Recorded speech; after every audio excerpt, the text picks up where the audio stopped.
is a lengthy and complicated process. Discussion among folks who have done it and those group of institutions. Mr. Hervey Marchett, Group Chief Technology Officer, GEMS Education. Ms. Manjula Pooja Shroff, CEO, Calrix Group. Mr. Vipul Reddy, CPO, Global Discovery Academy.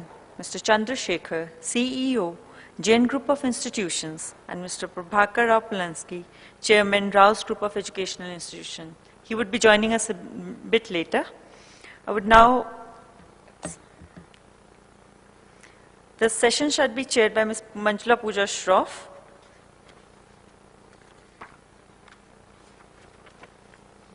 Ms. Manjula Pooja Shroff, as an entrepreneur, is regarded by many as the change agent for schooling in the state of Gujarat. As CEO of Calrix, she has been instrumental in founding and managing several premium schools. It has in its umbrella the Delhi Public School, the Calrix School at Ahmedabad, and Calrix Public School at Mudra, Rajola, Bharuch, and Ahmedabad. The one of its kind, sector-specific Calrix Teachers University is developing a creed of teachers to fill the quality gap of human capital. I now request ma'am to take over the session. Good evening, and thank you for saying at this last hour, you're the bravest souls of the entire day. I'd like to start with introducing Ryan. Ryan is a young social entrepreneur in the K-12 space. He's the CEO of the Ryan International Group of Institutions. That's a very successful group running almost 120 institutions worldwide and educating more than 2 lakh students. Ryan believes in transforming traditional schools into dynamic, interactive learning spaces, and he strongly advocates the use of technology as a tool to impart education. Right. So the way we've designed the next hour and a half for you is each of the speakers is going to talk about a chosen topic, which is emerging models of K-12. And, as all of you know, it's going through colossal growth path. And after every speaker has spoken, we'll have a Q&A round. Thank you.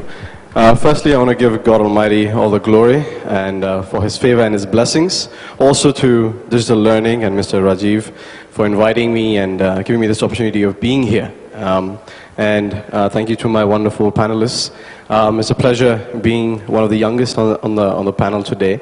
I know it's been a long day for most of you all, and thank you for staying back and being active in our discussion today.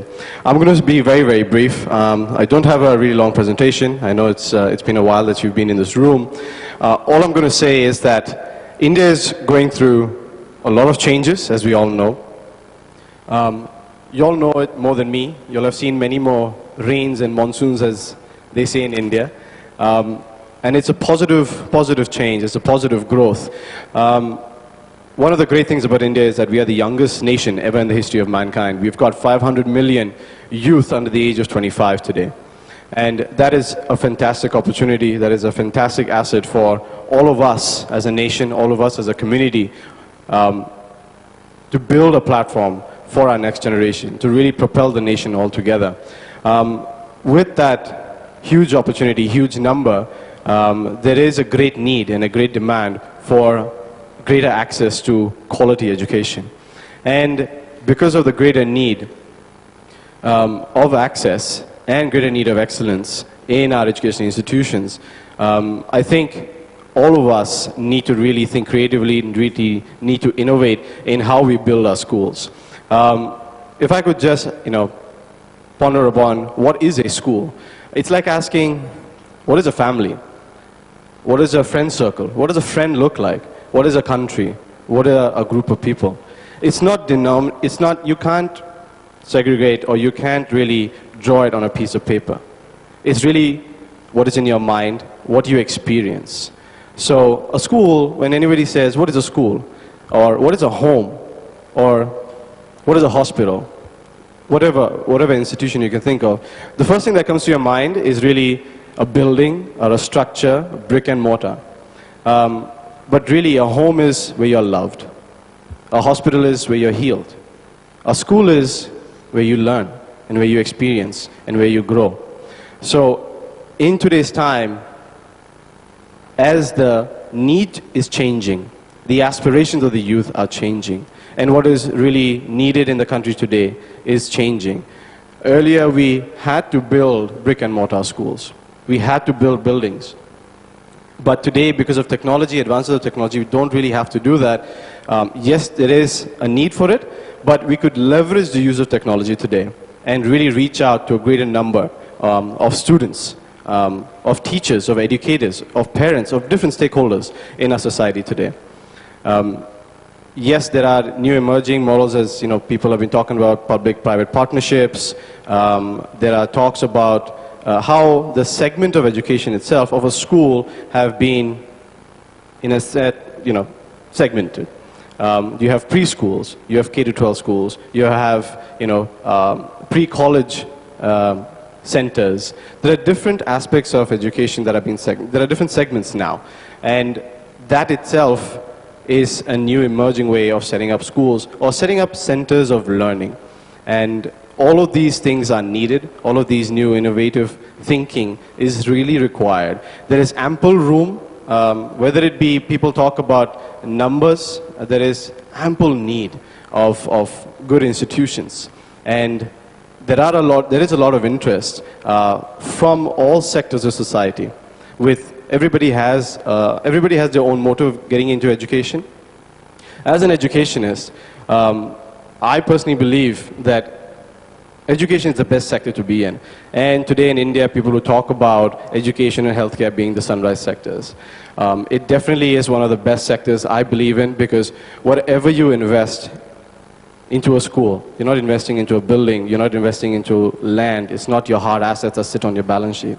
You're investing into children, you're investing into a life, you're investing into a family, you're investing into a future, and the return that you get is immeasurable. You just can't measure it on a graph, you can't measure it on paper. And I really welcome, and I always say, I really welcome everybody into this sector. But I do, as I would on behalf of all my panelists, if I may, and the other representatives from the education sector, is that if you're coming into education, I really encourage you to really check your motives, really check why you're into education. You need to have that passion. Education really requires that sacrifice, that dedication, that commitment, that patience. It's not easy as you would just sit and plan, but it's the execution, it's just being there on the ground, it's just being there in the classroom, just on a day-to-day basis of dealing with children and the issues that we have today. And with that, I would just want to thank once again for all of you, and I look forward for the Q&A session. Thank you, Ryan. I really like the fact that you brought out passion. Education, of course, can be measured by bricks and mortars and square footage and top lines and bottom lines and 6 figures and 7-digit figures. But it really is the love for the children, the passion for the field, the responsibility of growing young citizens into tomorrow's global citizens. I think that's what calls for it's the differentiator between a good institution and an ordinary institution. Can I now request Herv Market? I've been practicing to say his name right, if I haven't. Arvi, is another way to say it? Oh, Arvi, that's his name. Is the Group Technology Chief Officer of GEMS. It's a body based out of Dubai. GEMS is an international education that operates high-performing schools. They're both in the public and private sector and educate hundreds and thousands of children around the world. Arvi is an international figure and has spent a lot of time in application of technology for better learning outcomes. He spent considerable leadership position time at Apple Computers, nearly 12 years. He's led the sales and marketing activities and business development of a business unit of nearly $1.5 billion US in Europe, Middle East, India, and Africa. We are so looking forward to hear you speak.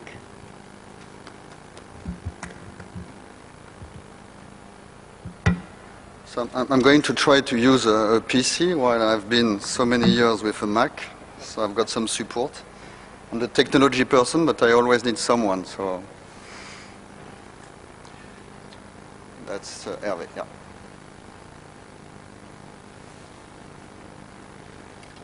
So thank you for the introduction. Thank you for the invitation. So after 12 years at Apple selling a lot of devices, I pay my sin going to a real school and try to bring more content, more value, because I think it's very important, and that the kids, they don't really need the device, they need the learning. And I totally share what Ryan just said, with passion, emotion. That's how you relate to the kids and you prepare the future. So I took a little bit of a different step because the request was to talk about, EPP, school creation, and because I'm more a technology person, I wanted to take the technology side of the equation. And I show Wikipedia on purpose because for many people, Wikipedia is not really technology. And for the kids, most of what we are talking about technology is not technology. That's their everyday life. And that's what they have in social life, and it's what they are looking for in their learning life. So it's very interesting to see that when you talk with these kids and they say, yeah, a computer is a computer, it's a normal tool.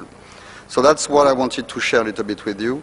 And I think that one of the big advantages that we have with technology is to leverage and to scale and to bring education to the masses, to bring education to everyone, because as you say, that's something we don't have in France. I'm of French origin with less kids, and we are the best in Europe. We are still 2.1 kids by family, so it's not bad. But I guess that if there was under 25 years old, we don't have almost no more kids in France. So it's a big task for India. And of course, I'm not a specialist of India. That's only the second time I'm coming to your country this year. I've been many times before, but and I will be happy to answer to some other question from other country if you're interested. So, setting up new school, and you talk about the brick and mortars, and it's very important, and to define schools, yeah, I agree with you, it's very difficult. But what is also very difficult in a school business, if I may say so, is that when I was in my normal business, people were always telling me, never work for someone who is a specialist of the division that you are heading, because he will always tell you what to do, and you will not have freedom. When you are working on school, you have parents, they know about education, they have kids, they have been with school. You have teachers that are parents, that are involved, that have been in school. So everybody is going to tell you that they know more than you. And what is more difficult to set up a school, and I agree, with Ryan's comments, it's because everybody wants to be involved, which is good on one side, because its engagement is important, but on the other side, you have always, views of different people, and most of the people, we are quite unique, and we have so many unique views that it will be very difficult to focus and to give priority, and that's maybe the difference between, setting a school and setting a good school. So you need a good teacher, a good location, good premises, good parents meaning involved parents, engaged parents, and of course you need kids engagement. So on my point of view, if I talk with government, if I talk with foundation that build schools on EPP program, my question as technologist will be, help me to give access. Because in many locations, access to the bandwidth, access to the device will be very difficult. And what's the point to try to promote a technology strategy with nice things if there is no access? And the first mission that I have as a mandate from my management at GEMS is always to make sure that in any location, in any place around the world, when we will build a school, we will build technology versus what is available in terms of bandwidth. So if the bandwidth is poor, we will build something that can work with a poor bandwidth. If devices are difficult, expensive, if the parents cannot afford device, we will build a school where we will bring our own device. And maybe it will be one device for many, but if the usage is good, that's not a real issue, because at least they will have some access. And that looks simple, but very often that's not so simple, because a lot of people, they just want to copy past what is working in one place. And this think global and act local that we learn in all of the marketing school is also very important in school, because you need to make sure that it's adapted to the place you will be. So why do we need technology? You know, we talk about the tutoring for few, the school for few, then the school for the masses. And what the 21st century bring with the technology was what we call the personalized learning.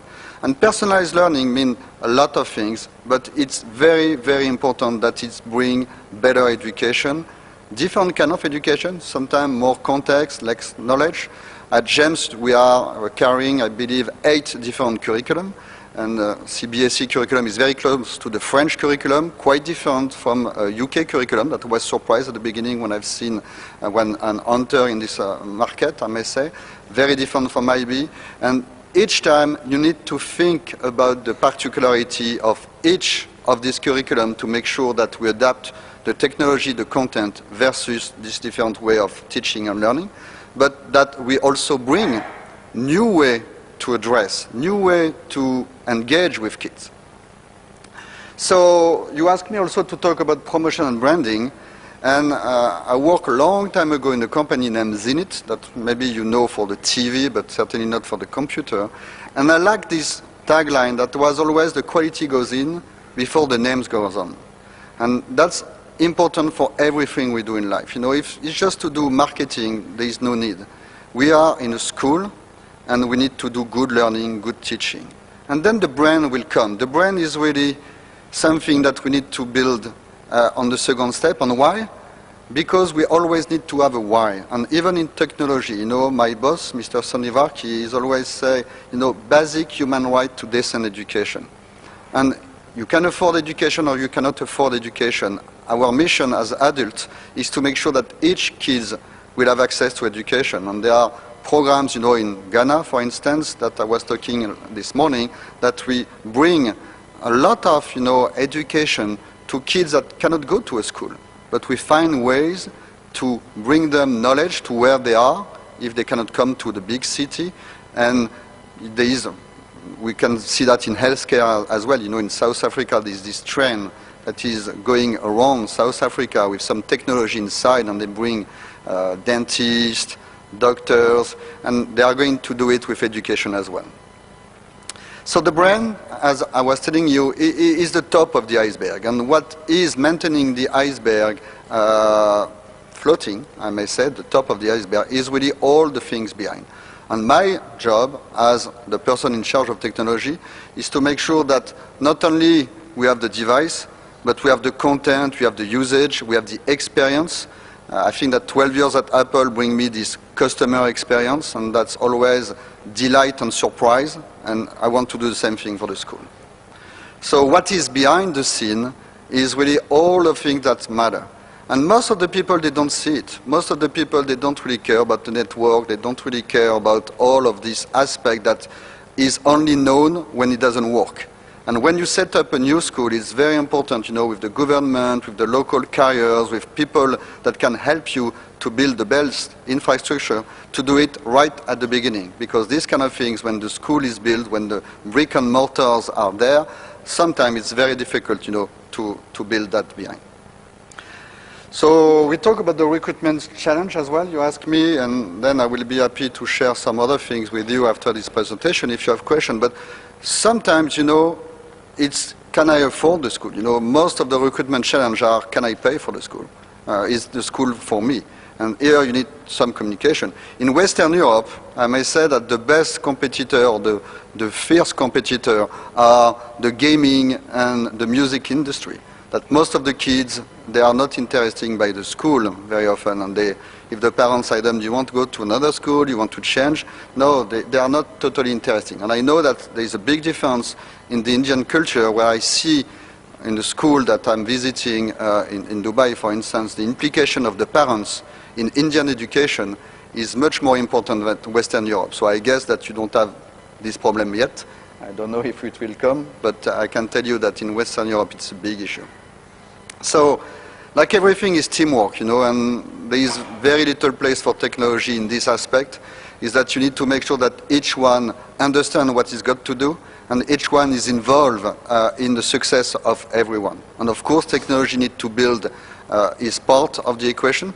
So that's the big question, you know, is it only a support tool or does it bring some other value? So I hope that versus all of the things that going on is bring another value. Then, of course, you know, to recruit, one of the aspects that we work a lot is to promote diversity, to make sure that, you know, you bring different culture, you bring tolerance, and it's not only about, you know, learning how to count or the alphabet or to know something, it's also to know about the other and how in your social you will integrate the world, because, you know, all of us, we know that the world is really a big, flat world now. So then the last point, and I do it on purpose to give point, you know, to the question I think is important, was the fund management. And in fact, in technology, when you have solved the access issue, you can almost go everything else for free. There are so many content available, there are so many people that want to contribute to the content that you can find, you know, all of this MOOC concept, you know, you can find almost everything. Of course, the content doesn't make the delivery. And I think that teachers are happy to hear that, because sometimes they have question mark about bringing too many technology in a classroom that will kill the job of the teacher. I don't think that's the case, because most of the Harvard, MIT, large Indian university content is on the web, doesn't make good students. So definitely the delivery, the way to integrate this content is very important. So that's what I wanted to share with you. Technology is everywhere, and I will be happy to answer to any of your questions later. Thank you. Thank you, Harvey. Both the previous speakers mentioned access and how technology is solving that issue of access. Although technology is the new infra standard, if you take the school system 1 decade ago, we were differentiating schooling with very high value brick and mortar infrastructure. So you'll see swanky buildings, air-conditioned spaces. When you walk into a school, it'll feel like a huge hotel reception, and that used to be considered very good infra. Soon, because of the access issue and because technology brings so much value to the learning table, technology is becoming the new infra, and which is why you'll see most of our speakers will willy-nilly get there, because a lot of our solutions will be found in technology. Whether that's the best solution for a K-12 school or not, whether children are self-learners and motivated enough to do self-learning technologically, I'll leave that question open for now. May I now welcome Mr. Vipul Reddy, CPO Global Discovery Academy. As the Chief Product Officer, Vipul leads a team of educational designers at Global Discovery Academy, a firm that designs, builds, and manages affordable quality schools all over India. He has some tall education qualifications, a master's in learning, design, and technology at Stanford Graduate School of Education, with an MBA in Ivy Business School, Canada. He's managed Cisco's $250 million global education business in IT training and professional certification, and he's been based in Cisco Silicon Valley global headquarters for the past 12 years. Over to you. Yeah, thank you. Good evening, everyone. Again, thanks so much for staying back. I know it's getting late, and I really do appreciate that you would take out the time to be here. Thanks for the introduction. The reality of it is, when I look at the really august board of people that are sitting out here, compared to them, we are actually a little kid. You know, we are a very young company. We've just basically, I think, finished our 3rd year of our first school. So a quick introduction. So you just heard that we are a network of affordable K through 12 schools. And we are specifically targeting those schools towards middle-income families that have very ambitious goals for their child's education, but aren't necessarily able to find a fit for them with the international schools, for example, that they see out there, and the kind of price points that are associated with those international schools. And I'll talk to you about this. We have a platform that we call the Roadmap to My Dreams. That is what sort of differentiates us, in terms of what we are actually offering them. One thing that we offer is basically end-to-end accountability for the schools that we build. We do actually go with partners in terms of funding the schools and the growth of the company and the network of schools. But we do take accountability and hold ourselves responsible for everything that goes into a school, whether it's the hardware or the software. Whether it's just the buildings, whether it's the systems, the processes, the people, the training, everything essentially is something that comes from Global Discovery Academy. At this point in time, we have about 7 schools in Gujarat and Tamil Nadu for this academic year. We are actually in the process of setting up several more schools for the next academic year, and you will see some announcements around that in the near future. At this point in time, again, like I said, very young school, so no Oscars or Nobel Prize winners or Grammy-winning alumni yet, but that is something that if we do things right, we do hope to actually change. So I'm just going to quickly talk about this platform that I talked to you about, Roadmap to My Dreams. It sort of very much follows a medical metaphor. In a medical situation, you would have a doctor sort of diagnosing a patient, designing some sort of an intervention around whatever it is that can be improved or optimized with you. And then the last part of it is that there's a monitoring. There's monitoring that happens on an ongoing basis with you. It's very similar to what we hope to do. The goal over here of the school is to make sure that every child plays to his or her strengths for the span of their life. And we want to make sure that, first of all, that the child actually learns what those strengths are and learns them as young as possible. So that's where the diagnosis part comes in. The second part is the intervention, where we'd like to actually bring in, experience and exposure into the classroom that would help to sort of nurture that child's interest or the child's dominant strengths. And then we want to make sure that we are monitoring that child's growth on an ongoing basis. So when we sort of plot a trajectory and a course and a path for that child, we want to make sure that the child is actually developing along that trajectory the way that we expected that child to. And if the child isn't, and children are, they change over time. As they grow, the child shows a certain set of qualities in the first standard, which may be completely different in the fourth standard. Happens all the time. Point is, we want to catch it when that happens, and we do want to sort of course correct when course correction is the requirement of the hour. And so that is where the monitoring comes into the picture. So those are 3 things that sort of go hand in hand with each other. How we make that happen is sort of by producing a lot of intellectual property within the company.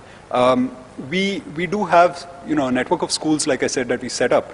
But supporting that network of schools is my team. I have a team that basically builds the Global Discovery Academy or GDA product, which includes the most visible part of our schools, obviously, the building. We have a learning space design team, which includes not just architects and interior designers, but also people that know what it means to have a learning space, a space that is actually a teacher too. So if, for example, to explain that, if you've ever been to a children's museum, most children's museums, at least the ones that I've been to in the US, for example, are learning spaces. Anything that the child touches over there or experiences over there in some way, shape or form teaches the child about something, gives the child some sort of unique experience which might not be possible in the real world. So that's one of the things that learning space design does, and we actively are working on improving the learning space design of our schools every day. In addition to that, we've got a technology team, of course. Now, technology at Global Discovery Academy sort of falls into 3 major tiers. One is we'd like to manage our network of schools very, very, as smoothly as possible. So that means, everything from having a good ERP system, a good customer relationship management system that helps us to talk regularly with the parents, having a good knowledge management system that helps us to sort of, manage the pedagogy that we create and administer it in the right way. And of course, technology is also something so technology that we use to manage our schools, technology that we use to help us to teach, so, instructional technology, but also technology that we actually teach. So we've just, we've just finished a summer program this last summer where we taught our children how to do things like programming on Android phones, for example. There were 4th and 5th standard kids that built tiny apps that, you press a button and a cat says meow. It's silly, but you'd be surprised about how proud the parents were at the end of the day when they saw that child's app and loaded up on their phone, because they were showing each other that like it was literally, some sort of a Nobel Prize winning invention. And there's also technology that we use to help us to teach. So one thing that we've seen is that children are at their most creative when they are children. The issue that they have is that creativity more often than not just stays in their head. And that is where, helping them to actually prototype those ideas in their head is where I think educational technology is going to go next. And we are actually working on sort of building a capability for children to prototype within the schools on a variety of things that they might actually concept out. The other thing that we do a lot of is pedagogy. So we do have, of course, the basic layer of pedagogy that we have, which basically, sort of conforms to the CBSE syllabus and, the CBSE way of teaching. But on top of that, we've got sort of a separate layer of remediation where we will have, a very choreographed experience, classroom experience that is designed and sort of deployed in all of our schools by a central group of pedagogy experts. And that really helps to get across some very tough or very foundational topics to students that would otherwise have been a massive challenge for the teacher in the classroom. So that's essentially how the innovation engine works at GDA and how we actually make that happen. I know I was asked to talk about the growth challenges, so here are some of them. So first and foremost, and I'd rate this as number one, is just teacher quality. The places that we set up shop in aren't usually the ones which you would consider as being the easiest to recruit in. Even for, for the most mundane of tasks or most mundane of jobs. To think about, recruiting for teachers over there is a massive undertaking. Usually we are in, we set up shop in like tier 3, 4, 5, 6 cities. And it's always been a problem for us. And so more often than not, and I think, we should probably talk about your teacher training institute because I think you're going to be my new best friend, because we think that there's a lot that we can do in terms of just bringing in talented people and then developing them in-house. There is a chain of schools in the US called Rocket Ship Education. I don't know if any of you have heard about them, but Rocket Ship Education have a really good formula for teacher education, and I'll just show you, the way, I don't know if you can see it over here, but essentially it's a multi-stage process for developing teachers. The first is, of course, you want to recruit right. So there's a pretty involved process in terms of recruiting. Over here, you aren't recruiting for experience or even for education. Of course, the government does require us to have a certain level of, teacher education or teacher qualifications in place. But the most important thing that you're looking for over here is orientation, attitude, ability, rather than, a historical track record that points to where this person's coming from. The other thing is, of course, initial training. So there's some pretty heavy-duty initial training that happens when a teacher is brought on board. That's followed by a lot of peer training that happens in terms of performance evaluation and feedback that every teacher gets, especially the junior teachers get from the more experienced or senior teachers. There's a rewards and recognition system that's tied very tightly to that, to sort of the performance evaluation and the feedback system that we talked about. So the whole idea is that, you do want to incentivize these teachers to do well and to point them in the right direction and incentivize them right. The other thing is, of course, ongoing professional development. So it's not like, you do, a month of teacher training in the beginning of the year and then walk away.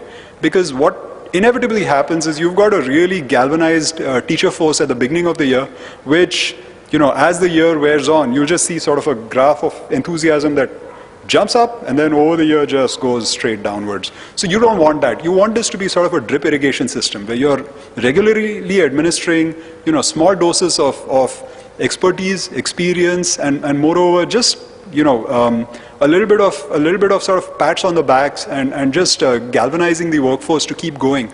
That really I found is a lot more helpful. And last but not the least is, of course, making sure that the teacher can actually see a career track at Global Discovery Academy. So it's, more often than not, a lot of teachers that I've spoken to would say that, well, I'm a teacher now, 10 years from now I'll be a teacher, and 20 years from now I'll be a teacher, and guess what I'll be 30 years from now? I will be a teacher. And that is what we want to avoid. We want to avoid that feeling of having hit a ceiling and there's no way to go from here, because there's few things that are more frustrating than that. So there's literally 5, 6, 7, 10 different directions that we sort of plot for teachers in terms of their career trajectories. They could actually come into my team, my product development team, and be pedagogy experts or learning space designers. They could actually become, school administrators. They could go to a different geography if they so wished, because again, like I said, it's a network of schools, so that's one of the advantages that you can offer your teachers. So these are some of the things that we sort of are working on to actually help us with the teacher quality issue. The second thing is just the product unpacking. When I say product over here, it's first and foremost, of course, you've got to build a building. So that is that's the basic issue you're going to face. You're going to have a lot of unevenness in terms of just construction capabilities in different geographies. And if you've seen the first slide, it isn't an easy building to build, no matter where you are. There's a lot of round walls and pretty complex structures inside, and so just getting the product, the Global Discovery Academy product, unpacked in a new geography is a massive challenge. We've got, again, some very talented and hardworking and very dedicated people that are working very hard to make sure that this is a process that is as seamless and as easy, and more importantly, as qualitatively uniform as possible. Which comes to the operational uniformity. Okay, now you've built a school, you've set up the processes. How do you make sure that everybody actually, sticks to those processes? So that is, again, another challenge that we've had. And so putting in all the right levels of controls is another thing that we've had to do. Last but not the least, you just heard Airway talk about infrastructure. That is a big challenge. We can bring in some amazing technology into a lot of places. If there's no electricity, you're just, it's just a paperweight sitting out there. So that is, the sort of thing that we've always struggled with wherever we've gone. Internet access, electricity, are recurring themes that I've seen in several places, and usually, we do try to the extent possible to sort of get past the local bottlenecks, but more often than not, what that means is we do have to sort of start innovating on more low-tech ways to actually get across the same point or replicate the same experience in our schools. So especially from a pedagogical standpoint, we may have a software that teaches a certain principle of mathematics, which we are now going to have to do in a very offline manner with some very low-cost, sort of tools that we would be using. So those are just some of the things that I've seen. I think at this point, I think I'll hold off till the Q&A, and then we can have a bigger discussion around this. Thank you for listening. Thank you, Vipul. Vipul touched on this very touchy topic for India, which is lack of creativity among K-12 schools. Our rote learning system and the examination assessment system has been often criticized for robbing children of their creativity. A lot of people very unkindly say that children are born creative, it's the schools that rob them of the creativity. It's the school that does a systematic hacking of the creative child. My next speaker would be Mr. Chandrasekhar, who's associated with the Jain Group of Schools since the past 9 years. As the Chief of Operations, he's been actively involved with the group's initiatives in several states of the country. He's the key instrumental person for conceptualizing and establishing the Jain Toddlers, a group of play schools across 21 cities. As the COO, he recently received an award for the best school chain of the country for value centricity, future readiness, and imparting STEM from Salman Khurshid, Union Minister. Chandrasekhar. Thank you. Thank you. Good evening to all of you, ladies and gentlemen. It's always a pleasure to speak to brave hearts like you all. And it's even more wonderful and delightful when you have friends in the audience like Colonel Shekhar, Mr. Vinayak, Mr. Prasad, and all. It's wonderful to speak to all of you. Now, it's slightly tricky when you are the fourth speaker in a panel and you got to speak on the same topic. So sitting there, I just penned down a small little story which I thought can be original because it is mine. So I will be sharing that story for the first 2 minutes and then take you through my presentation. Now this story starts in the year 1993 when I was a 5th grader. I was around 11-year-old, and one evening I come up with this unique, fascinating idea that I am going to build a temple in my backyard. A temple built out of brick and mud. So I come running to my friends, share this thought that I am going to build a temple in my backyard. All my friends were equally excited. So with that excitement, I run to my mom and to my dad and tell them that I have a wonderful idea and they have no choice but to listen to me. And I tell them that this is the idea of building a temple in our backyard. And they very ceremoniously did what every parent does, reject it. That is when I actually have to think, or rather put on my convincing hats and try to do a trade-off. And the trade-off was, I had to trade off my entertainment time every day for the construction time. And then I started to do that. I belong to a middle-class family from Bangalore, so obviously my values are very middle-class, hard work and honesty. My entertainment avenues are also very middle-class, and more importantly, my budgets were middle-class. So I had to settle with whatever crap or trash was available so that I give my building a beautiful shape. But I had a high-class aspiration that in this particular endeavor which I am going to do, I want to do something exclusive, at the same time unique by design. So I toiled in the rain and shine for almost 2 to 2.5 months, and finally there it was, that my beautiful temple in the backyard. And that day, when the first puja was supposed to be conducted or performed, I had my friends, my family members and my neighbors there to take the prasad after the first puja. Now this did not stop there. The success which I got at the first temple actually propelled me to do more. Now the second assignment which I embarked was to build another temple, but this time was at my friend's farmhouse, and it was remodeling an old shed. That also was successful.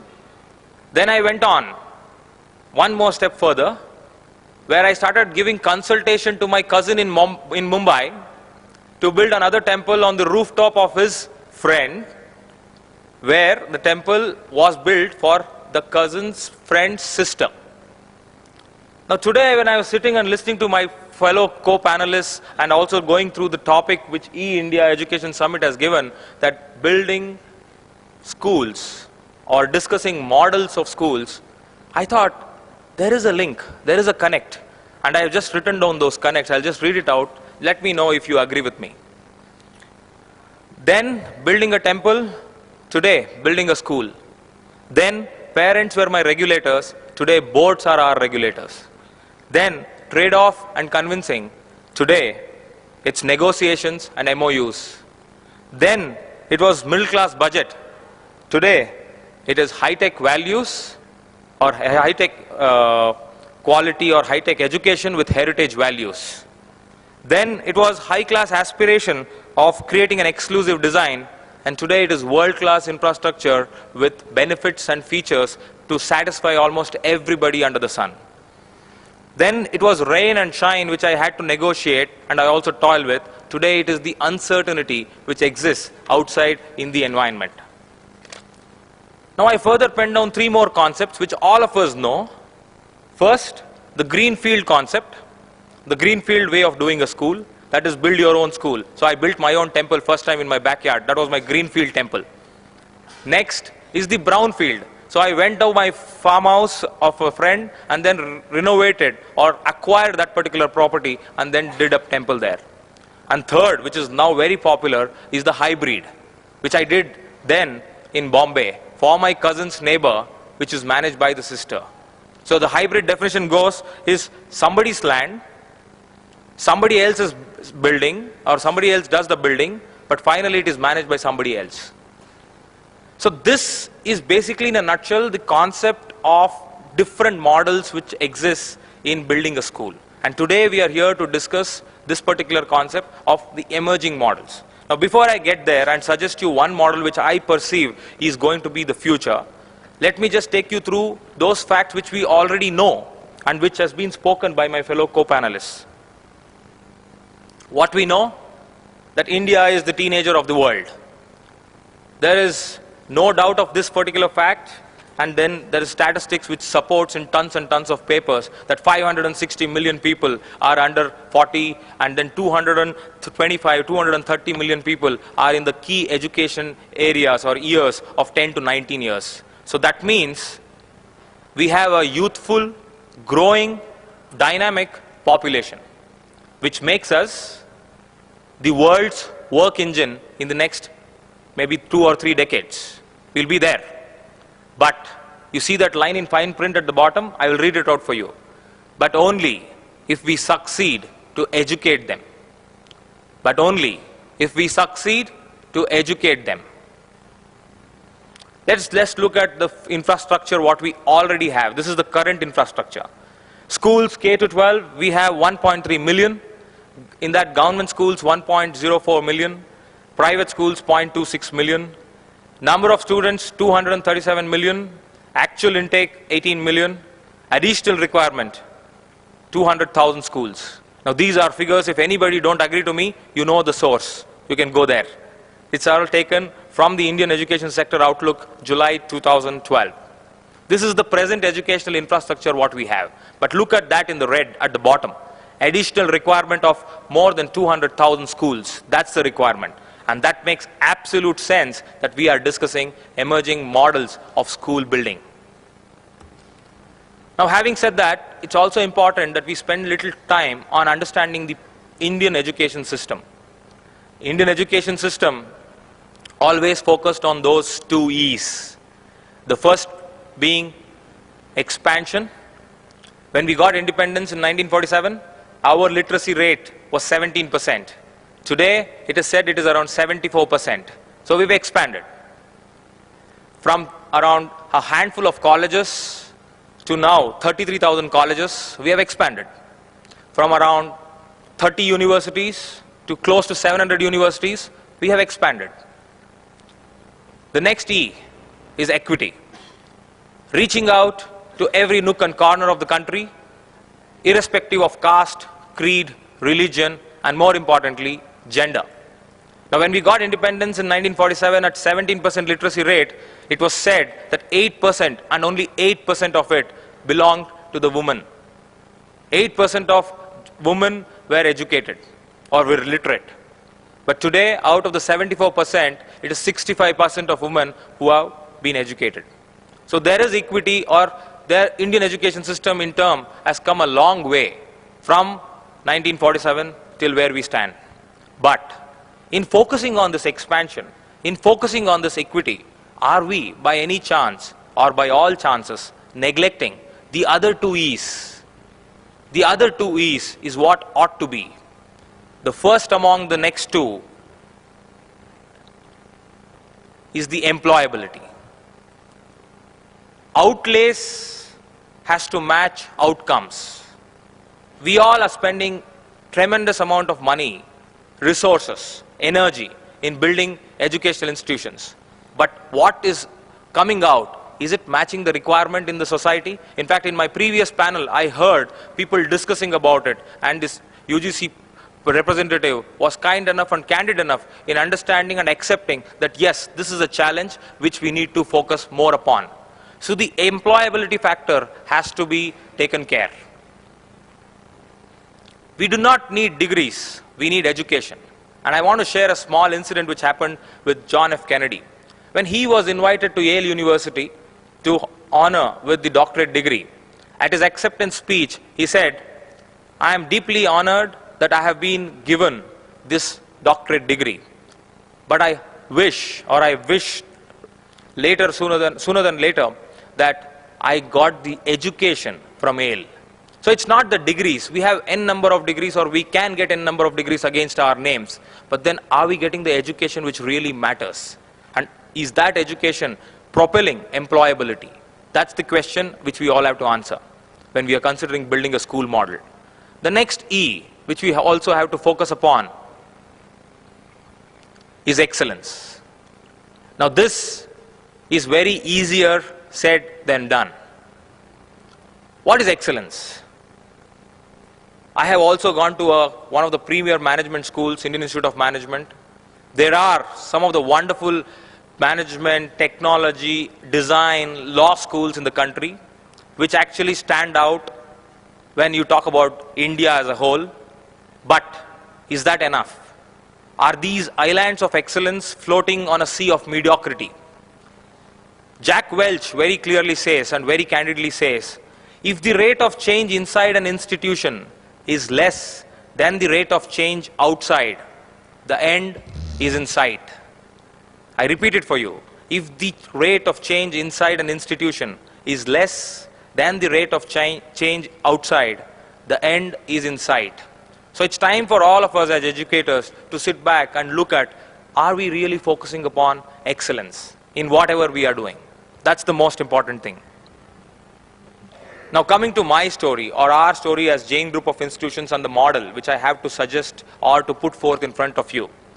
As Jain Group of Institutions, we are close to 2.5 decades old, began our operations in 1990 with presence across 7 states in terms of schools, 9 states in terms of higher education.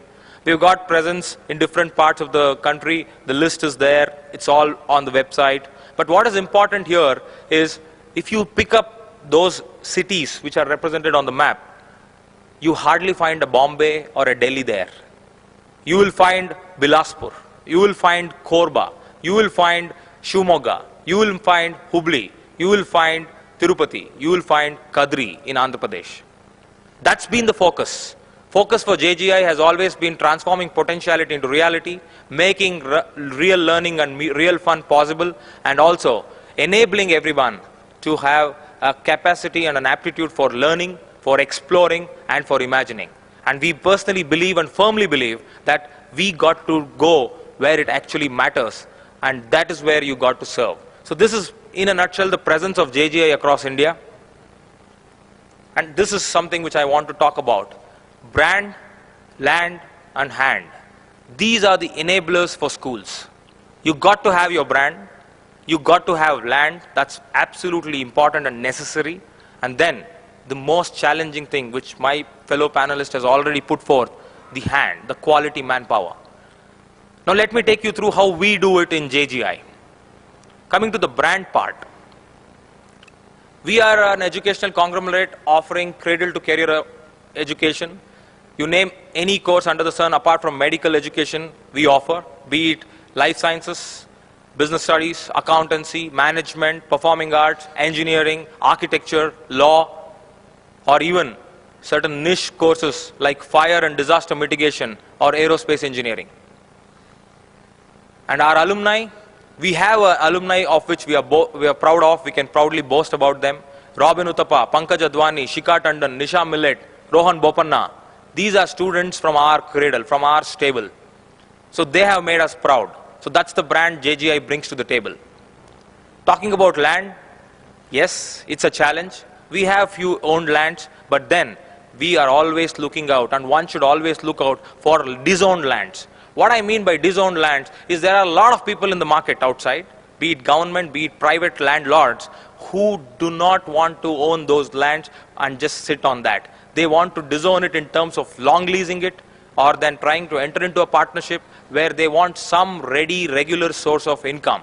If we all as committed educators and individuals who want to set up schools and colleges and educational institutions, if we can look at for it and then start working on it, I'm sure land part will not be a challenge. And last but not the least is the hand part. And this has been a challenge, this has been a perennial problem for all of us. So that is where we started long back in the year 1999, an International Academy for Creative Teaching, where we are on the lookout for quality manpower in terms of young, energetic people. They may not even be BEds, but then they are there with a passion for teaching, with a passion for children. Take them, train them, and then incorporate them into your system. And of course, we have a Jain University where we provide them with hand-holding, where they can be promoted for their MPhil programs, their PhD programs, their regular research programs, because we believe learning is continual. And as somebody rightly said, if the teachers stop to learn, how will the children continue to learn? So teachers have to be encouraged to be continual learners. Now this is what we want to talk about. But then, how do we market it? We have so many schools across the country, we have so many projects across, and then how do you market it? We have a technique, which I, in a nutshell, explain this because I spoke about hand. We have a technique which talks about PITCH. The P there stands for personal touch. The I stands for involvement of parents because they are very much a part of your progress. They are your partners in your progress. You got to involve them. T is traditions and values. In India, all said and done, it's the value system, it's the traditions which is actually creating a separate niche for all the subcontinent schools and educational institutions. C is the child-centric curriculum. How can we provide curriculum or tune the curriculum to suit the requirements of children? And last but not the least is the H, which is the holistic development. How holistic can your education be? How holistic can you provide experience, exposure and experimentation for children? If that part of the point is taken care, I'm sure no matter whether it is Kadri or Bangalore, whether it is Gurgaon or Bilaspur, you have a model which will succeed. Now moving to the last slide, and that is something which I'm very passionate about. We have Jain Vidyaniketan, we have Jain International School, we have Jain Public School, some people have some other schools, different models of schools, different geographies of schools, different demographics of schools. But what is very common to all these schools is this chart. Out of the 100% people who study in our schools, it's 1% of the crowd who will go on to become thought leaders and entrepreneurs, who will be the trendsetters, who will walk that path which was never walked before. The 11% of the people form the intrapreneurs. They own the business as if it is theirs and then run it. You may call them managers, you may call them damagers, but they are the people who make the rubber meets the road. They are the people who make your wheels spin day after day, week after week, month after month. But most important, as C.K. Prahlad rightly said, fortune lies at the bottom of the pyramid. 88% of the people are your workforce. Can you give them quality education? Can you give them quality schooling? Can we give them quality life so that they go on and create that quality for the rest several decades of their work life? If this model can be taken care, where we talk about 1% creating entrepreneurs in our schools, colleges, education institutions, 11% talking about entrepreneurs where they can own their businesses, and 88% quality ethical workforce, I'm sure this is going to be the model for any institution. It's not JGI model, it's not XYZ model, it's not any particular model. It can become the model of education for Indian education, or maybe for that matter the world education, because this is going to determine what is extraordinary and what is ordinary. So with this, ladies and gentlemen, I thank you, and I'm seeing this dream of powering India to be the knowledge economy of the world. Thank you.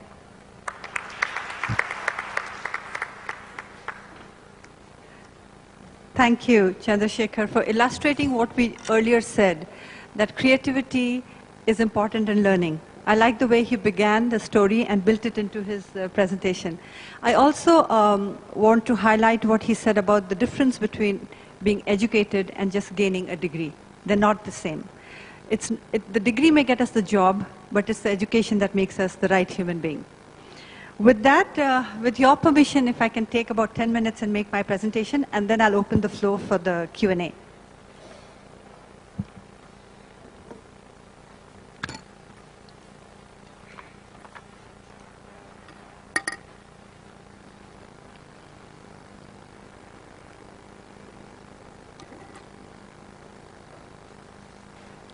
If it needs guts to be the fourth speaker in the last session of the day, I'm shaking right here to be the last speaker in the last session of the day. So thank you again. Sorry. Thank you so much. Each of us have thanked you. I hope you know that we are very grateful for your presence, because we've seen sessions where by the end of the day people are completely panned out. A lot of us talk about how K-12 is growing and growing rapidly. The CAGR reports talk about a 15 to 20% flat year-on-year growth. You've heard other numbers in this room before. 200,000 schools to be created in the near future. 100 crore or people to be educated if education is to be considered a continuous learning process. historic data shows that private schools are on the rise. And one of the earlier speakers mentioned that government schools have almost stopped. No new government schools in the K-12 sector is being created, which really means that this huge demand is going to be met by private players. Today, 6 to 7% of the market is private schooling. The rest is still government. But you'll be surprised that the 6% of private schooling caters to nearly 40% of school-going children. A couple of things have changed in the past decade.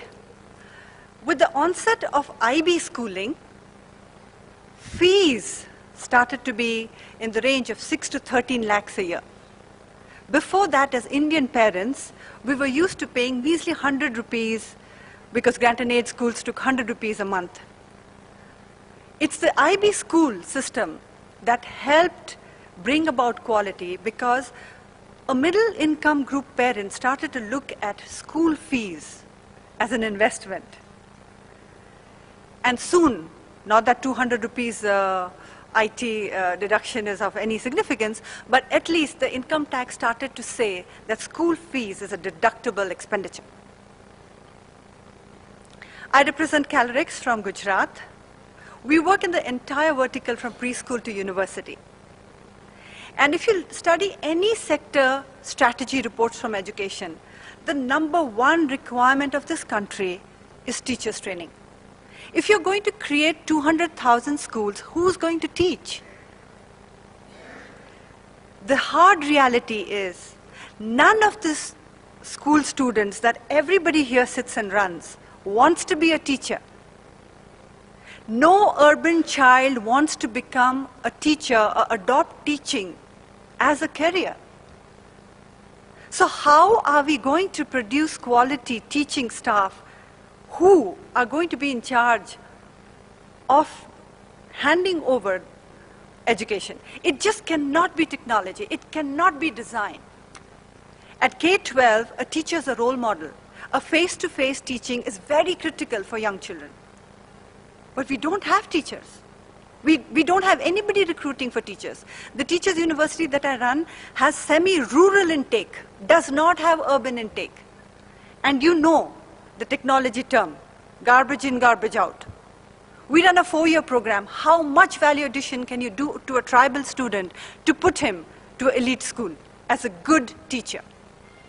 Having said that, we talked earlier that India's literacy rate has really gone up in the last decade, but the Human Development Index still puts it very, very low at 61, 71%. Not very, very healthy. Although, the bottom of, if you look at the literacy distribution, the worst hit is the bottom of the pyramid. But that is exactly where the government is already working. Universalization of primary education, which is the Sarva Shiksha Abhiyan, is working right there to make sure that we somehow improve the bottom of the pyramid. Or even the ATI, where private schools are going to participate in quality education for that bottom of the pyramid. So there are solutions because these reports are available, these reports are being attended to responsible people in the government. We're hoping that the next decade will not be as bad as the past one. There's a huge opportunity that exists for starting K-12 schools, and that's written all over the wall. I'll run you through a couple of things that become important when you want to start a school. The first one is regulatory. All said and done, it is still a regulated sector. The first one is you need to choose what board you want to go for. You know it's a concurrent list education. So there's a state board option, there's a national option, and then the international options. So either you choose your state board, go with the IGCSE or IB, or go with your CBSE and ICSE. Sometimes schools are offering multiple boards at 10th grade. When you choose your board, there are enough challenges in the state board because you have to first get affiliated to the state board and then de-affiliated through an NOC. And then you need 3 different NOCs, one for primary, one for middle, and one for secondary. Each time you have to go back, and these are slightly longish procedures depending on how each state deals with them. And then some states are very highly fee regulated. The NCR region and Tamil Nadu are case in points. So I know that there's a McDonald model available, which is a low fee, high volume model for education. And then there are models available which are high fees and low volume, like an IB school. Infrastructure I already talked about, everybody's talked about, so I'll just briefly touch upon brick and mortar, IT, busing, etc. Hiring can be a big challenge, like I already brought to you. You do not have teachers. You have to make do with whatever teachers you recruit and then do in-service training.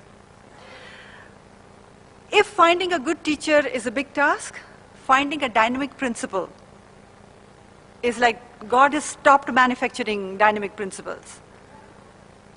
It is an impossible task. And if you don't have the right person and the right chair, you don't have a project to kick off. And if you see our teachers training institutions, there are no education leadership programs. Pata kya hota hai? We take a good teacher, unko principal bana dete hain. So the school system has lost a very good teacher.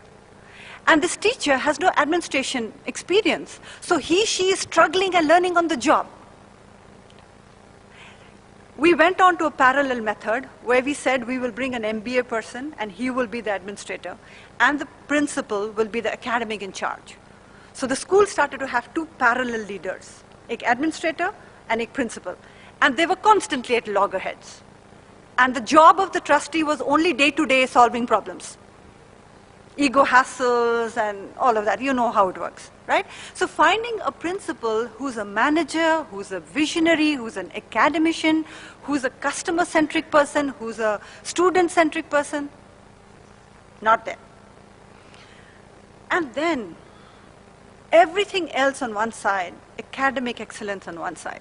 What happens inside the classroom is all that parents care about. It really doesn't matter what a swanky building you have, what IT infrastructure you have. If each and every child is not learning, I don't think parents value anything else except classroom teaching, learning mechanism. So there are a huge bunch of academic development processes, your textbooks, your almanacs, your admission processes went through the roof. You've all read about what happens in Delhi in preschools. You've also all read about when you give admission, by now there is a 10-pointer.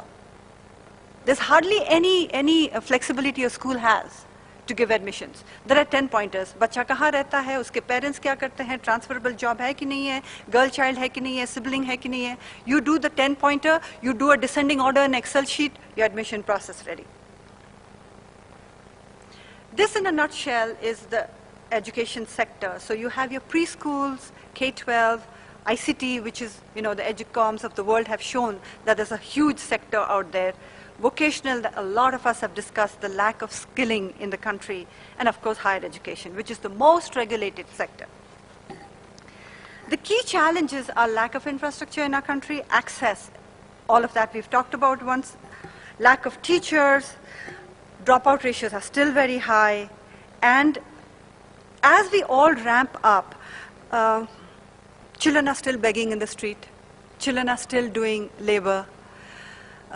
We may be very altruistic and say that all children should be in school, but the reality is sometimes the child is the earning member. And if there's no father in the house and the child is the only earning member, no matter how much altruism we may have, it's more important he earns than gets to school, because who's going to feed the rest of the children and the mother in the house? We also talked about how, what's emerging today is because there is what we call a name brand schools, even in K-12, there are some emerging models. And there is a lot of private equity money that's flown into this sector. And that's an asset-light model. Some of the speakers have mentioned that having your own land is very important. But a private equity would like an asset-light model, which means lease is becoming very, very accepted. The CBSE, ICSE laws are also flexible. They allow you to rent a place for about 30 years and give you affiliation. So lease as a model is becoming very widely acceptable in the market. Manage model is basically a school is not doing well, you want to change it from a vernacular medium to an English medium or a state board to a national board, so a private player comes in and manages the school. And this is a term that, franchisee people use a lot, COCO and COFO, if some of you have heard it in the room, which is company owned and company run, and company owned and franchisee run, organized. So these are the models that are really accepted in today's markets. I want to just talk about branding. Earlier days, I belong to a school of thought where we said we should not market schools. Marketing should be the faith that the parent has in us. It should be a word of mouth. We should get referrals. No longer true. Today, we market schools like an FMCG product. So I have on the left column what we call above-the-line strategies, branding marketing strategies. And on the right column, I have below-the-line marketing strategies. If I just point out some, we go through hoardings.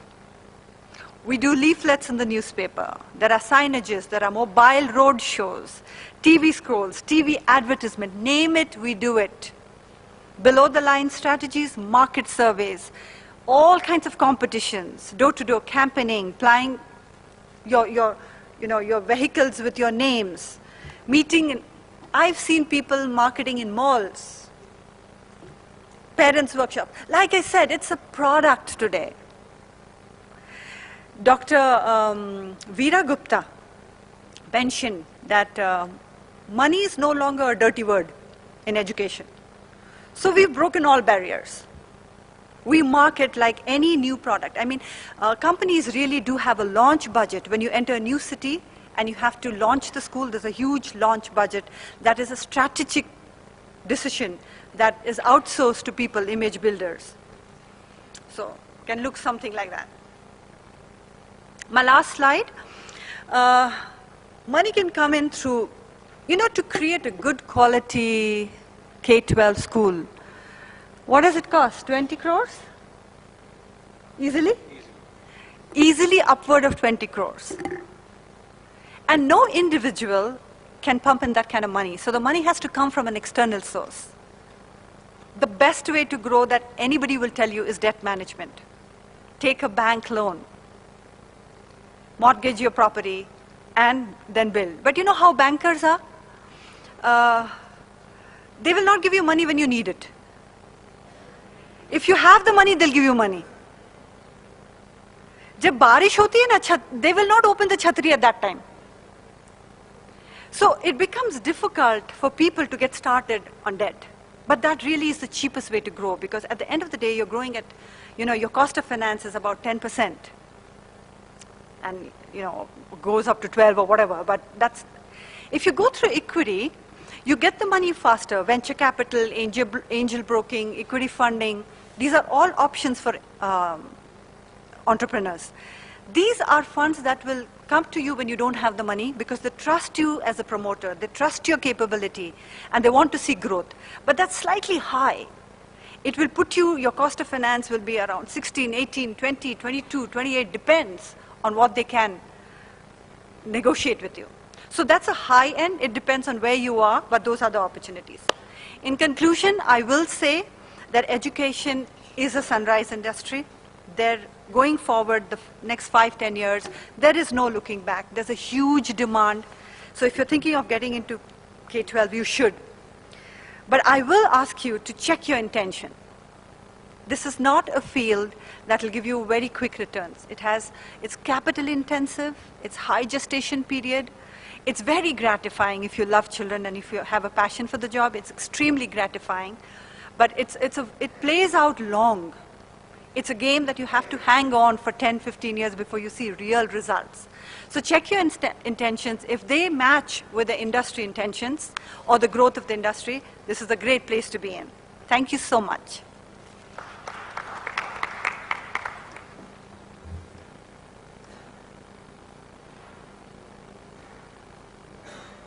Will you pass the mics around for question answer, please?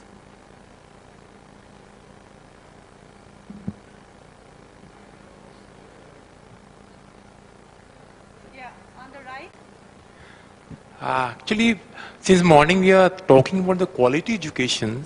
So in the quality education, there are so many aspects like pedagogy, content, curriculum, and infrastructure. So in which area we like to give more focus for developing the quality education?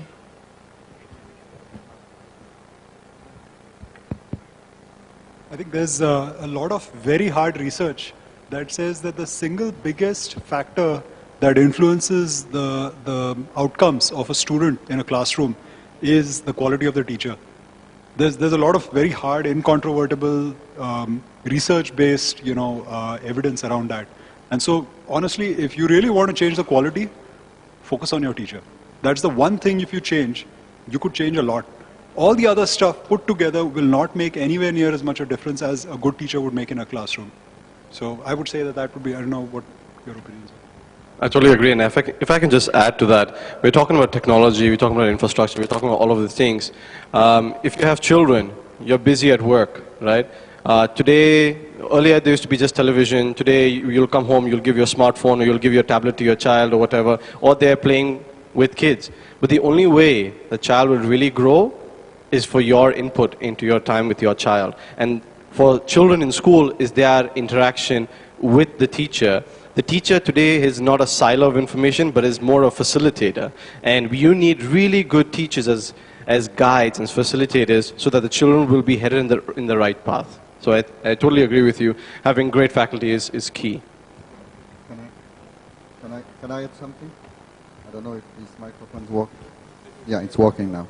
So I totally agree. And at GEMS, for instance, we have a program named 3 a Day. And I wanted to give you some technology aspect of how having good teacher and good parents or involved parents make the difference.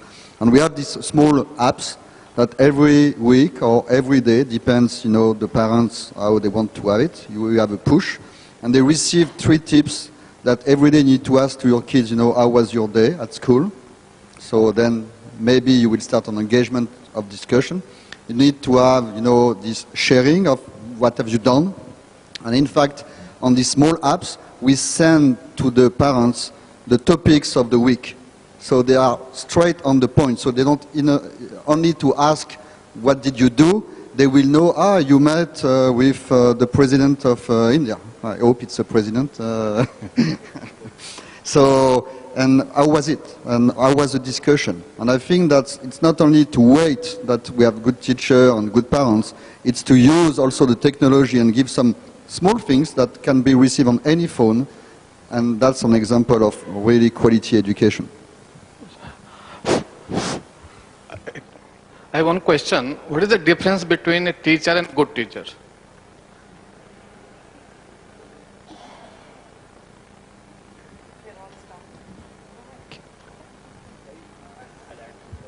Can I? Okay, let me attempt to answer that. It's like asking what is a good parent or just a normal parent. It's actually saying, why not? Teachers are also parents. And teachers should also embody the love and the care and the affection of a parent in the classroom.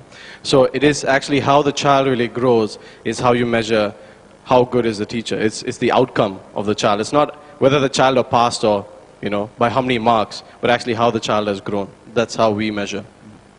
I had a quick one on this one. For me, a good teacher is that the teacher that every year thinks that he can still change the world. So if every morning he go to the school and believe that he can make a difference, he's a good teacher. If he's only to come to deliver a lecture, just to make this job, he's not a good teacher. Just to add to it, in those days, in our days, we used to walk to the school. We used to actually be dragged to the school, and then we run out of the school the minute the bell used to ring. But a good teacher is a teacher who makes the children run to the school and then gets dragged out of the school. And by the way, just all of you remember one teacher in your life that you still remember now, and define who he was she, and you will have the definition of a good teacher, I believe, as well.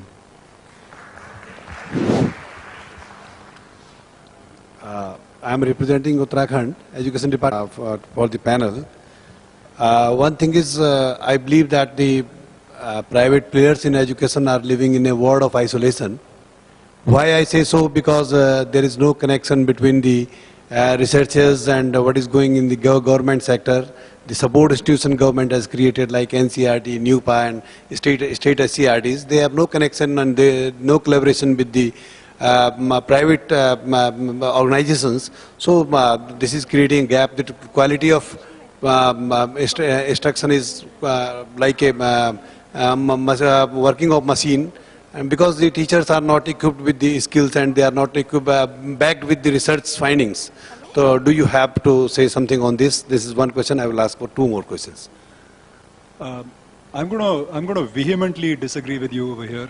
I have people on my team that are completely on top of everything that's happening in terms of the new regulations that are coming out. They are very vocal. They're in education circles that involve, of course, like a lot of people that work not just on the private side but also on in the public schooling sector, as well as in the departments of education, as well as in the regulatory authorities. I also have a lot of people that actually teach at schools of education that are advisors to Global Discovery Academy. So I mean, we'd be toast if we actually were as clueless as you say we are. There's no way that we could actually survive in this environment if we didn't know what the regulatory situation is or what's happening with the new rules and regulations, etc., that are coming out. So, not really true. We actually do spend a lot of quality time doing that. I thank you for the feedback. You're right कि हम textbooks तो use कर लेते हैं NUPA का, NCERT की textbooks तो हैं ही. उससे अलावा अगर कुछ ज़्यादा interactions होनी चाहिए, we'll take it as a feedback. Thank you. One more question. You talked about, I'm sorry to say, as far as my knowledge is concerned, there is no, the content development and the programs for education leaders are nowhere in the country. No university, no management school is giving a thought to the education leadership and management. Now the corporate management has gone a long way, but education management is still the institution based. What I feel is good for the institution. There is no common frame. So do you have something to guide us on this issue? In my talk earlier, and I'm completely in agreement with you, this is the ground reality of the country. We do not have educational leadership. And a lot of us are working in that direction. But you know what? People think they don't need it. People think they can be intuitive managers, and people know that there's such a huge demand that anybody with a 10-year PGT experience is becoming a principal. इतनी demand है, they don't need any degree. But you're right, point is very well said. We have recognized it as a university. We are working towards offering a weekend program, a distance program, after office program, so that people can get qualified. At least two of you talking about performance-based bonuses or performance-based pay. What is your view on it? The research, what we have seen, especially in K-12 schools, is mixed. In some cases it works, in some cases they do not. There is a big debate going on in the United States. And one another point, I take up issue with the panelist who said we are in tune with the government. I worked in the government sector, I come into the private sector. We are chalk and cheese. We have no idea what the government schools or the systems are going through. We tend to believe in absolute silos. I disagree with you on that point, sir. If any of the panelists can answer this question, I would request Chandrasekhar especially to give his views on performance-based bonuses for teachers. Thank you. Performance-based incentive is still a challenge in terms of its complete adoption in the education sector today. But yes, there are situations, there are cases, there are institutions which I know of, which I have also been a part of, where if the proper mapping from the conception to the execution is well done, and here the biggest challenge which is encountered by all of us is awareness and clarity. If we don't create that kind of awareness in the work environment, if we don't give clarity to our staff members, to the teachers about how they will be marked up or marked down, that is where the real challenge comes, because as you said, the management works in their silo, the teacher will work under her or his assumption, and finally at the end of the performance appraisal, there is a mismatch. They perceive that things to be wrong from the management side management always say that this is not the way it was to be, this was the way it was to be. So if we can work on the awareness part and the clarity part, I'm sure that the performance-based bonus or the incentive will definitely work as a motivator and in favor of the student, because finally the ultimate objective here is to benefit the child through the teacher from the management. Have I answered you? Thank you.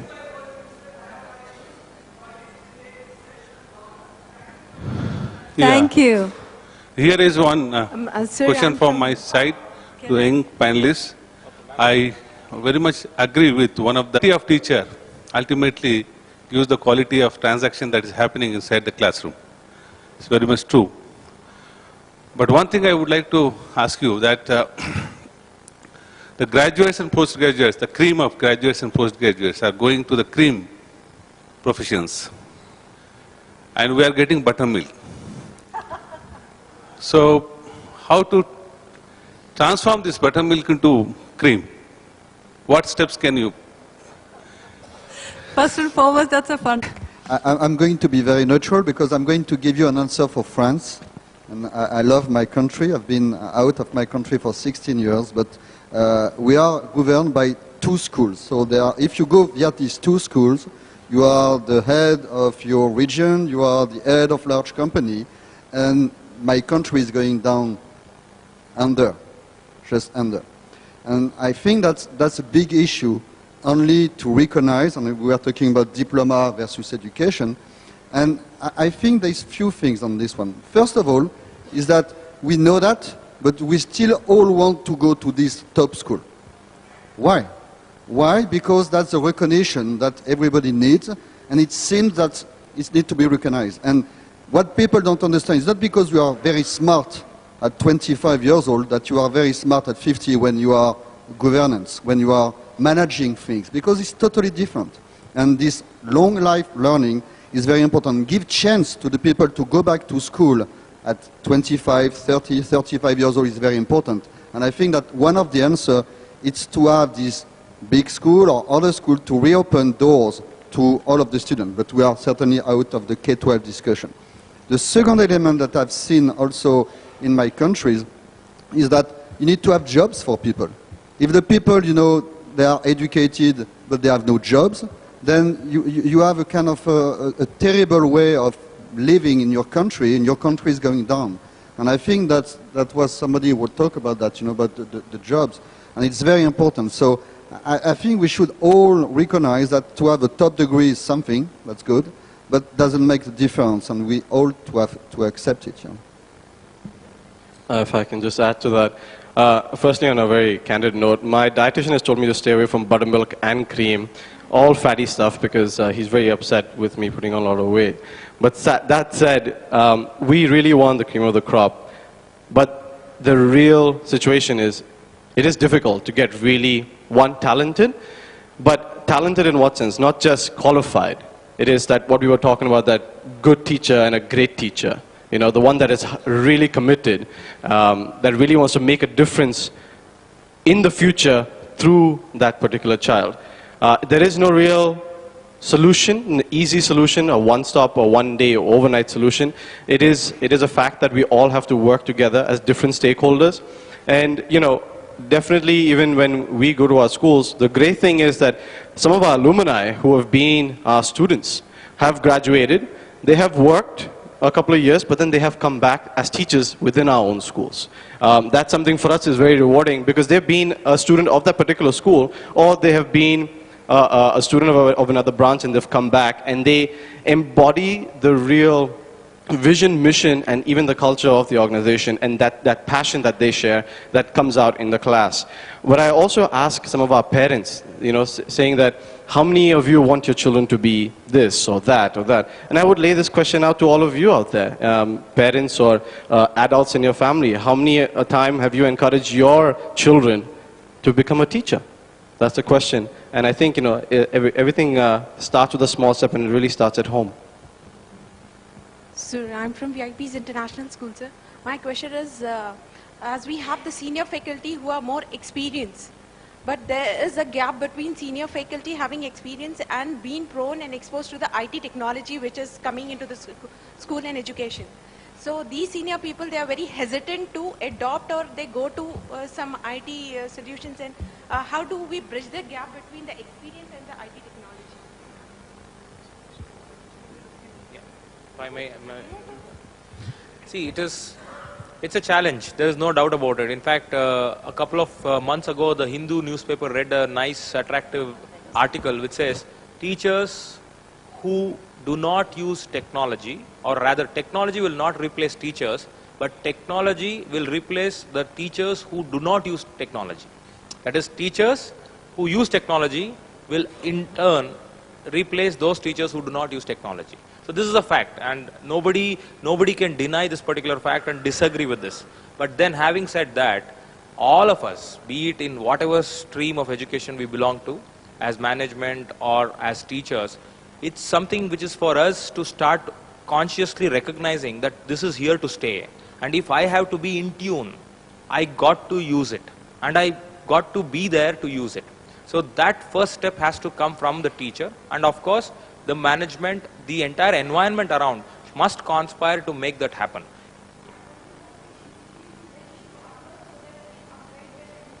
See, there is no one institute today which is going to give you all those equipments. Suppose, for example, a school adopts a digital board technology, then there is training programs planned in the school itself by the technology provider.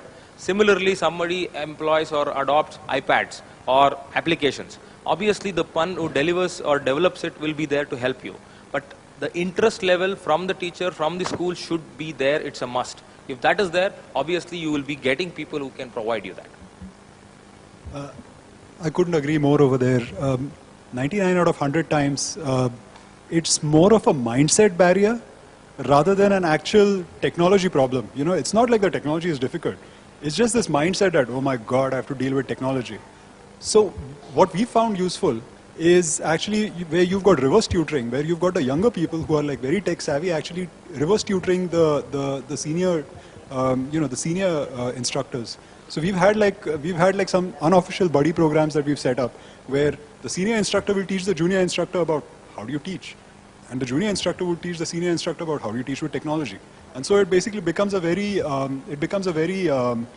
two-way sort of back and forth that really works well. I mean, in the few instances that I have seen, still anecdotal evidence. I've got to basically, admit to that, but it's worked really well. I will add one thing. Maybe it's make it simple. And from my former hat that I have with Apple, we try to talk to government because most of the technology is built for consumer.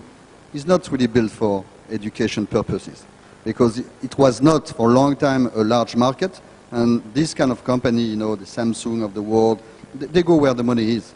And if there is not a kind of a link, and we were talking about public partnership, public-private, I think that government need also to link with the manufacturers to build dedicated product for the education world. And it's very rare. Most of the time it's adapt product. I think it could make a difference.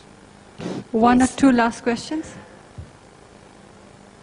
Madam and panelists, you all have talked about or surveyed the American school system, education system, the France, and all of you are telling that government system in our country is not at all working. All the private schools are coming up and the government schools are going to get closed. And you yourself are already telling that the private contribution is very less educating the students, whereas we find that in the government sector. Have you ever surveyed Kendriya Vidyalaya Sangathan's working?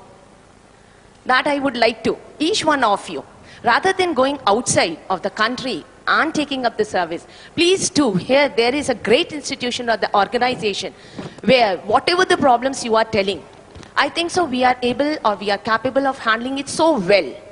The first of all, regarding the education of the have-nots, the one who are not able to pay the hefty fee of the private schools, we encourage them to take the admission into the Kendriya Vidyalayas, and the good quality education is being given through the ICTs or the infrastructure, whatever you find, everything is available with us.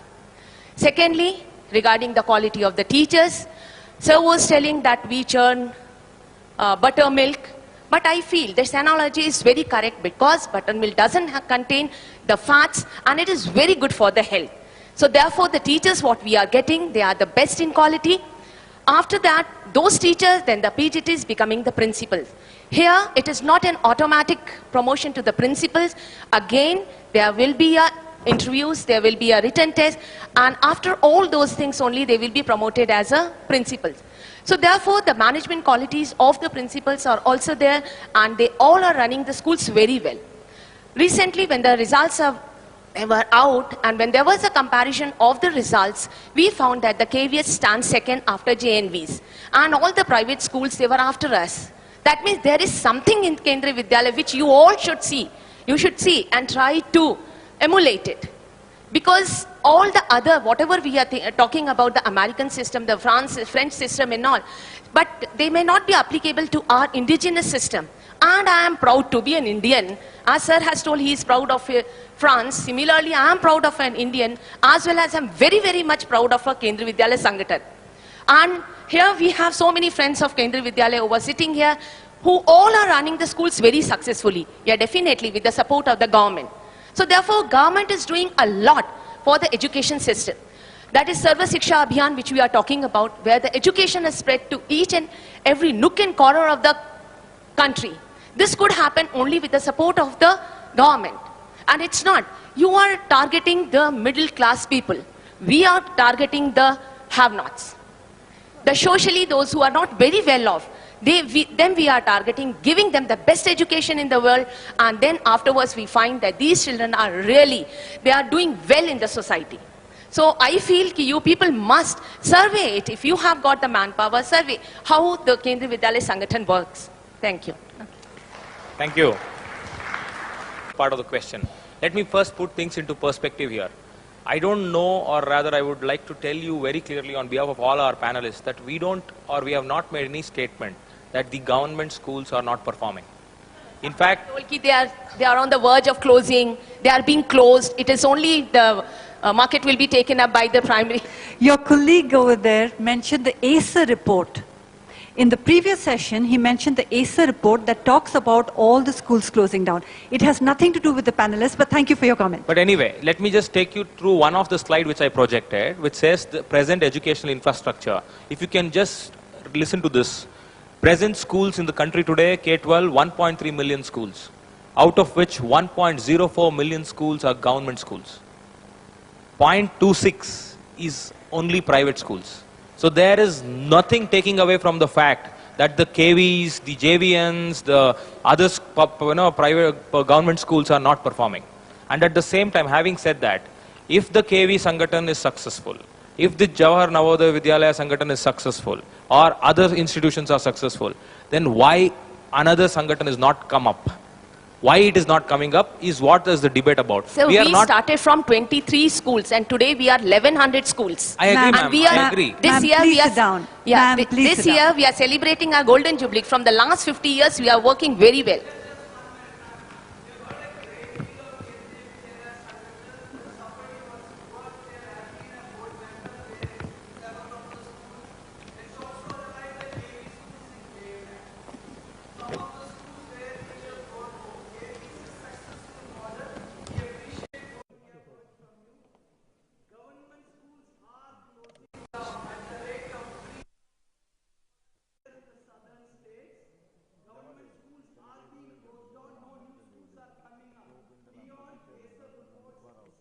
But what the panelists said in terms of numbers stand to reason.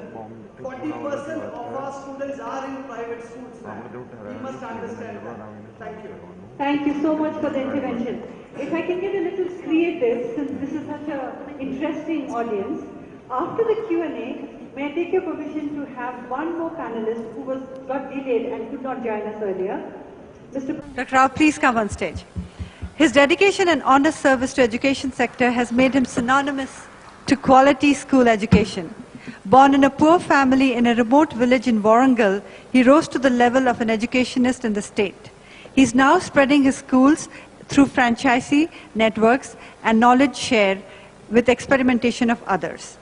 Can we have you speak?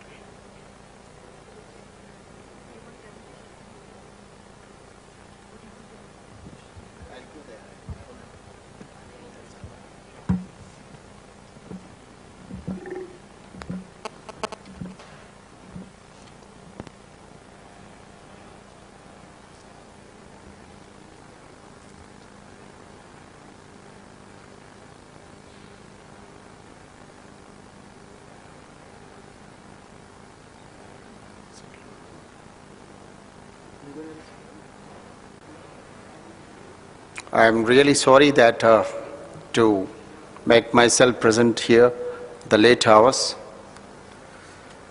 because I was struck in a meeting somewhere else. But anyhow,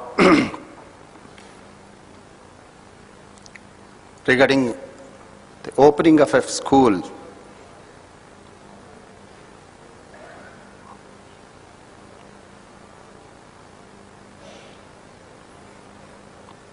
the lengthy process of about opening of a school or a chain of schools,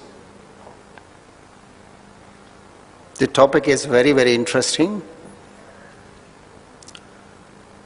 because we have been into this field of education for the past 30 years.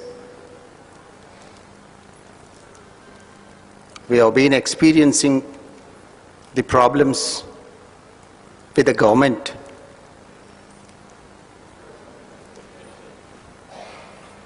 The lengthy process of permissions and recognitions by the governments, state and central.